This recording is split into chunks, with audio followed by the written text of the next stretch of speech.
So, it's actually a crap thing for me to say, but it's another day and that means there's been another murder. But that's the current climate of the UK for you. Where else do you know in the world where a person can be caught sitting in their car, smoking a cigarette because they live in emergency accommodation and have two young children, and then be given a fine for coming out of their house in circumstances that are not considered essential? And in the very same breath, these scumbags can come out of their homes and commit murder, and for the most pointless reasons.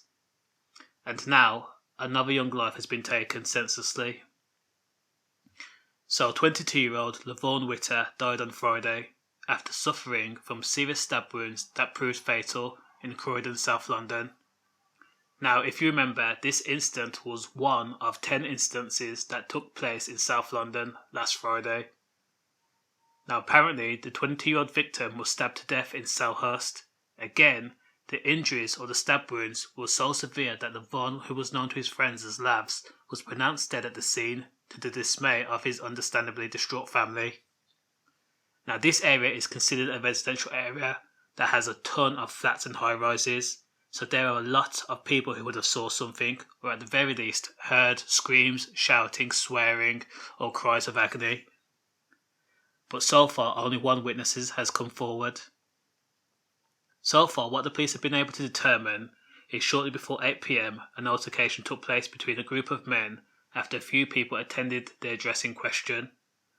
An altercation then occurred which resulted in shouting, and ultimately it turned into the murder of Lavaun, which, again, he was fatally stabbed.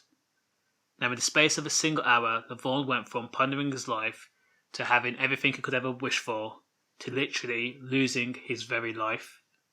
He was sadly pronounced dead at the scene of the crime at 9:10.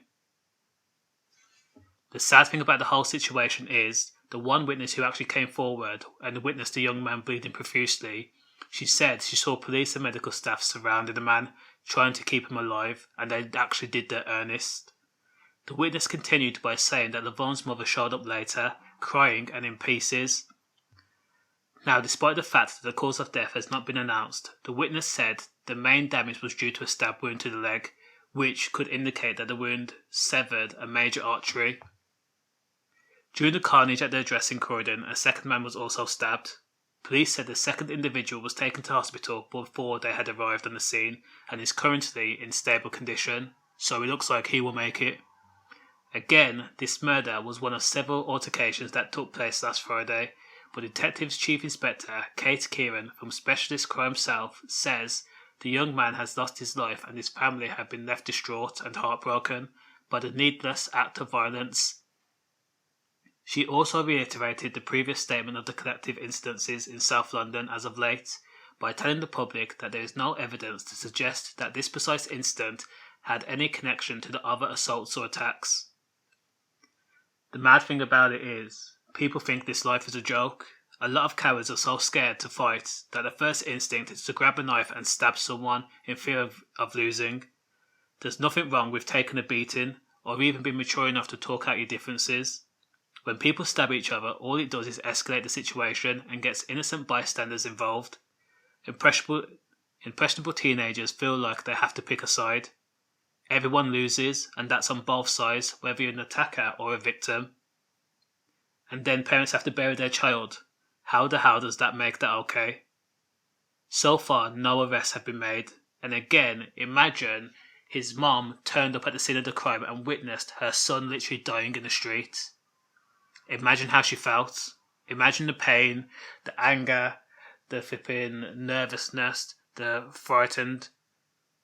Imagine all the emotions that she actually went through. So fingers crossed, more people are forthcoming with evidence so the heartbroken parents can be given some closure. Not that that will ease the pain. I'm just saying. Safe.